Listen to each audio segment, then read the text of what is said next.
Hello বন্ধুরা, আজকে আলোচনা করব শত্রু যদি কষ্ট দেয় কি করে বাঁচবেন। তবে আজকের টপিক এটাই, শত্রু যদি কষ্ট দেয় কি করে বাঁচবেন। মনে রাখবেন, মা বাগলামুখীর সাধনা যদি করেন তো শত্রু যদি কষ্ট দেয় বেঁচে যাবেন।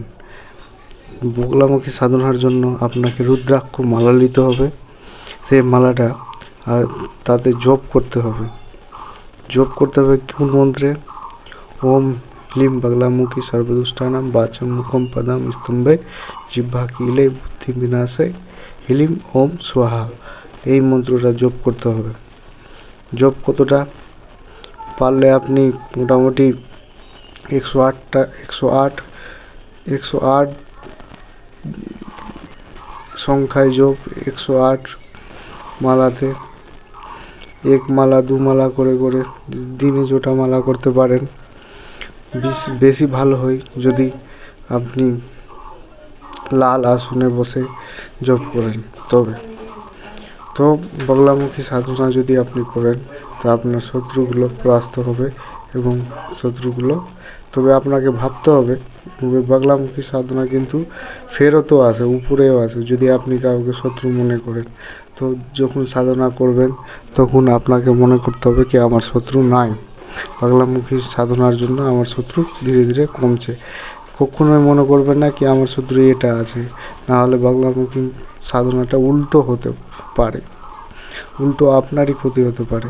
তবে শত্রুর বুদ্ধি ধীরে ধীরে বসে আসবে, অর্থাৎ মা বাংলামুখীর আশীর্বাদে শত্রু আপনার তরফ থেকে যেগুলো ক্ষতি করেছে ওগুলো ঠিক করার চেষ্টা করবে এবং কখনোই আপনাকে ক্ষতি করার চেষ্টা করবে না। আর বাগলামুখী সাধনায় বন্ধুরা সতর্ক রাখতেই হয় কি এটা কথা কখনো ভাববেন না কি আমার এটা শত্রু আছে। যে শত্রু আছে আপনার, ঠিক বাগলামুখী মা তার মনোভাব আর বুদ্ধি ঠিক করে দিবে। আপনার সম্বন্ধে খারাপ কথা বলতে পারবে না, আপনার ষড়যন্ত্র করতে পারবে না। অনেক সময় আমাদের বন্ধুরা অনেক গোপন শত্রু থাকে যাকে আমরা চিহ্নিতও করতে পারি না এবং সে বড় বড় ক্ষতি করতে থাকে। তো এই জন্য যেগুলো গোপন শত্রু তার ক্ষেত্রে বাগলামুখী সাধনা অনেক রামবাণ হিসাবে কাজ করে। অর্থাৎ আপনি যখনই পাঠ করবেন তো এটা মনে রাখবেন কি আপনার এই পাঠটা সাধনাটা নিশ্চয়ই কার্যকরী হয়ে উঠবে। বন্ধুরা, যদি কোনো সমস্যা থাকে তো আমাকে জিজ্ঞেস করতে পারেন, আমার নাম্বার দেওয়া রইল। আর যদি আমার কাছে আসতে হয় তো নাম্বার দেওয়া রয়েছে, আমার সঙ্গে যোগাযোগ করুন। আসার আমি অ্যাড্রেস দিয়ে দেবো।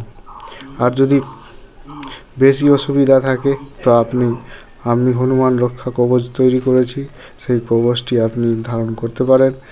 তো বাড়িতেই আপনি এখানে না আসলেও হবে, আমি কবচটি পাঠিয়ে দেবো আপনার অ্যাড্রেসে, আপনি এই কবচটা গ্রহণ করতে পারেন। কবচটার দাম হচ্ছে 501 টাকা, আপনি ফোনপেতে পাঠাবেন। আর মনে রাখবেন বন্ধুরা, বাগলামুখী সাধনা যেটা মন্ত্র বললাম সেই মন্ত্রটাই পাঠ করলে 21 বার বা 11 বার পাঠ করলে ধীরে ধীরে আপনার শত্রু বসে আসবে এবং আপনার থেকে ভয় খেতে লাগবে আর কোনোদিন শত্রুতা করবে না। যদি আপনি সারা জীবন বাগলামুখী সাধনার মন্ত্র 11 বার করে পাঠ করেন তবে আপনার কোনো শত্রুই থাকবে না।